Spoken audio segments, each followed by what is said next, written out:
Assalamualaikum warahmatullahi wabarakatuh. Perkenalkan, nama saya Sri Wahyuni Ayu dengan NIM 210407511001 dari kelas BC 211. Di sini saya akan memaparkan materi tentang konsep dasar IPS di sekolah dasar. Pengertian konsep menurut beberapa ahli. Yang pertama yaitu Dorothy J. Skill mengatakan bahwa konsep adalah sesuatu yang tergambar dalam pikiran, suatu pemikiran, gagasan, atau suatu pengertian. Definisi lain yaitu konsep adalah suatu citra mental tentang sesuatu. Sesuatu tersebut dapat berupa objek konkret atau gagasan yang abstrak. Yang kedua, menurut James G. Womack-Sumatmaja mengemukakan bahwa konsep studi sosial atau IPS yaitu suatu kata atau ungkapan yang berhubungan dengan sesuatu yang menonjol dan yang bersifat melekat. Nah, berdasarkan dua konsep tadi, dapat dikemukakan bahwa konsep itu tidak lain adalah pengertian yang tergambar dalam pikiran yang mencitrakan suatu abstrak. Adapun konsep tentang fenomena atau benda yang berkenaan dengan IPS terdiri dari dua. Yang pertama yaitu denotatif, yaitu pengertian berdasarkan arti katanya. Yang kedua yaitu konotatif, yaitu pengertian yang tingkatnya lebih tinggi dan luas. Selanjutnya kita akan membahas konsep-konsep bidang IPS yang dikembangkan dari bidang-bidang ilmu sosial. Yang pertama yaitu geografi. Seperti yang kita ketahui dari asal katanya itu, geografi berakar dari kata geo berarti bumi dan grafien berarti tulisan atau lukisan. Oleh karena itu, secara harfiah geografi itu berarti lukisan tentang bumi. Ada beberapa pendapat mengenai geografi menurut Council of the Geographical Association mengatakan geografi berkenaan dengan dunia nyata, dunia yang dipelajari seseorang dengan baik melalui sol sepatu atau kaki telanjang, atau dengan mengendarai kereta api, mobil, atau pesawat terbang, dan melalui lukisan atau gambar. Namun demikian, penelaah geografi tidak berakhir pada hal-hal yang terlihat dari luar. Penelaah tersebut meliputi juga sebab akibat, mengapa dunia nyata tersebut menampakkan demikian yang dipandang sebagai keseluruhan, yang menghubungkan bagian-bagian yang telah menjadi apa adanya. Hal itu meliputi hubungan dengan ilmu kealaman, berkenaan dengan cara bagaimana hal-hal tadi telah memengaruhi kehidupan manusia, dan kebalikannya telah dimodifikasi, diubah, dan diadaptasi oleh tindakan manusia. Supaya kita dapat menyerap konsep geografi lebih lanjut, kita ikuti pengertian menurut Rumusan Geografian Indonesia pada Seminar dan Lokakarya Nasional Peningkatan Kualitas Pengajaran Geografi di Semarang pada tahun 1988, yaitu geografi adalah ilmu yang mempelajari persamaan dan perbedaan fenomena geosfer dengan sudut pandang lingkungan atau kewilayahan dalam konteks keruangan.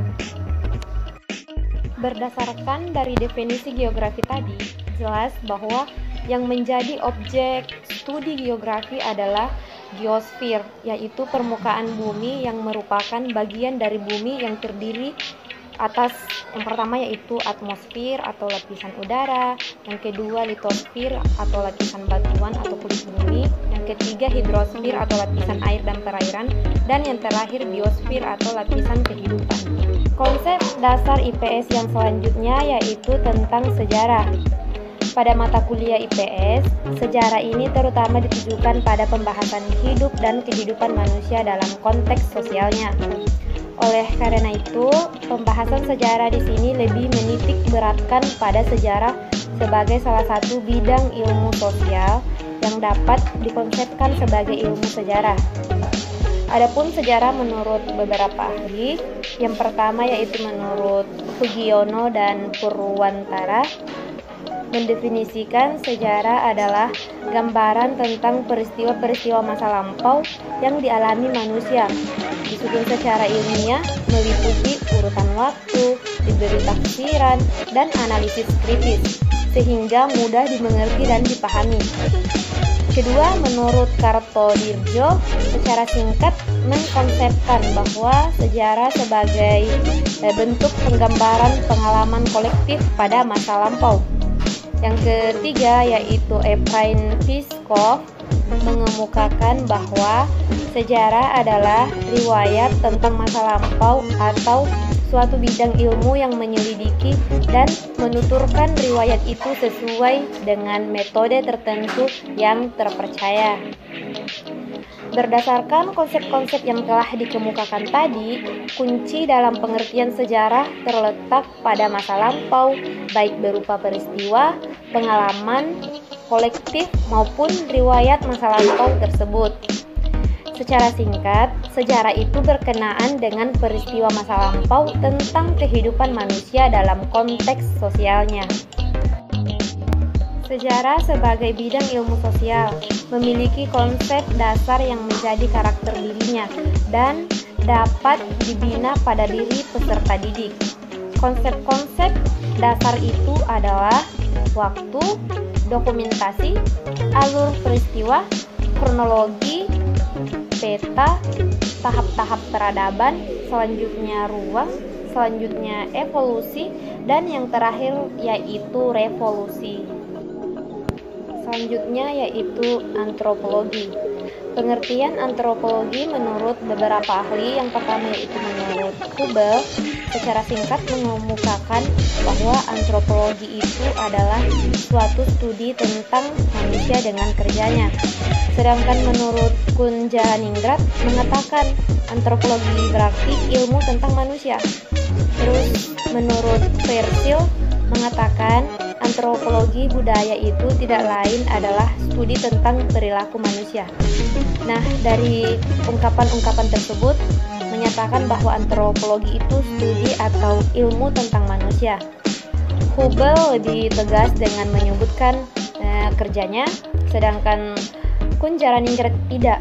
Namun, kita dapat menafsirkan pernyataan itu selanjutnya, khusus yang dikemukakan oleh Hubel tentang kerjanya, yang dapat diartikan sebagai kerja dalam arti kegiatan pikiran dan pemikiran yang berarti budaya serta kebudayaannya. Oleh karena itu, pengertian antropologi di sini lebih tepat dikatakan antropologi budaya. Adapun konsep-konsep dasar antropologi, yang pertama yaitu kebudayaan, yang kedua yaitu tentang tradisi, selanjutnya tentang pengetahuan, yang keempat tentang ilmu, yang kelima tentang teknologi, selanjutnya norma, selanjutnya lembaga, dan yang kedelapan seni, 9 bahasa, dan yang terakhir lambang. Konsep dasar yang keempat yaitu sosiologi. Adapun menurut Brown and Brown mengatakan sosiologi secara kasar dapat didefinisikan sebagai studi ilmiah tentang interaksi umat manusia. Sedangkan menurut Van Hankins mengemukakan bahwa sosiologi yaitu studi ilmiah tentang fenomena yang timbul dari hubungan kelompok umat manusia. Studi tentang manusia dan lingkungan manusia dalam hubungan satu sama lain. Aliran sosiologi yang berbeda menentukan penekanan yang bervariasi berkenaan dengan faktor-faktor yang berhubungan. Sebagian menekankan hubungan pada hubungan di antara mereka sendiri seperti interaksi, asosiasi, dan seterusnya. Terus menurut Sumat Maja, aliran lain menekankan pada manusia dalam hubungan sosialnya, memfokuskan perhatian pada hubungan sosial dalam berbagai peranan dan fungsinya. Nah, meskipun di antara ketiga definisi sosiologi, konsep itu secara gradual dan berbeda. Bahkan pada konsep yang dikemukakan oleh Hankins juga dikemukakan berbagai penekanan yang berbeda dalam telaah sosiologi itu. Namun, kita dapat menarik garis persamaan berkenaan dengan hubungan sosial, baik ditinjau secara interaksi sosial, asosiasi sosial, ataupun melihat hubungan sosialnya. Konsep dasar yang kelima yaitu psikologi sosial. Interaksi sosial manusia di masyarakat, baik itu antar individu dan kelompok, ataupun antar kelompok, tidak dapat dilepaskan dari fenomena kejiwaan yang timbul dari orang perorangan dan dalam kelompok. Reaksi emosional, sikap, kemauan, perhatian, motivasi, harga diri, dan sebagainya sebagai fenomena kejiwaan yang tercermin pada perilaku orang, perorangan, serta kelompok. Namun, fenomena yang melekat pada kehidupan berbudaya dan bermasyarakat. Perilaku kejiwaan manusia dalam konteks sosial ini merupakan objek kajian psikologi sosial. Adapun konsep psikologi sosial menurut beberapa ahli, yang pertama yaitu menurut Harold Peltz mengatakan psikologi sosial adalah suatu studi ilmiah tentang proses mental manusia sebagai makhluk sosial. Dengan demikian, objek yang dipelajari oleh psikologi sosial meliputi perilaku manusia dalam konteks sosial yang terungkap pada perhatian, minat, kemauan, sikap mental, reaksi emosional, harga diri, kecerdasan, penghayatan, kesadaran, dan berbagai ilmu kejiwaan lainnya. Terus menurut Kretz mengatakan psikologi sosial dapat didefinisikan sebagai ilmu tentang peristiwa perilaku antar personal. Ungkapan ini tidak berbeda dengan apa yang diungkapkan tadi oleh Peltz. Titik berat perhatian kajiannya itu tertuju pada perilaku manusia dalam hubungan sosialnya. Oke, jadi konsep yang keenam yaitu tentang ekonomi. Adapun pengertian ekonomi yaitu ilmu yang merupakan suatu studi ilmiah mengenai bagaimana manusia memenuhi kebutuhan materi. Selanjutnya, bahwa di sekitar manusia itu terdapat sumber daya yang mampu memenuhi kebutuhan tadi, namun persediaan dan penyediaannya yang terbatas, bahkan ada yang sifatnya langka. Sementara itu, kebutuhan materi manusia cenderung tidak terbatas. Bahkan dari sumber daya tersebut terbuka kemungkinan alternatif penggunaan tidak hanya terbatas pada kebutuhan pokok manusia. Untuk menghadapi hal tersebut, diperlukan pertimbangan efisiensi penggunaan sumber daya. Hal inilah yang menjadi kajian ilmu ekonomi.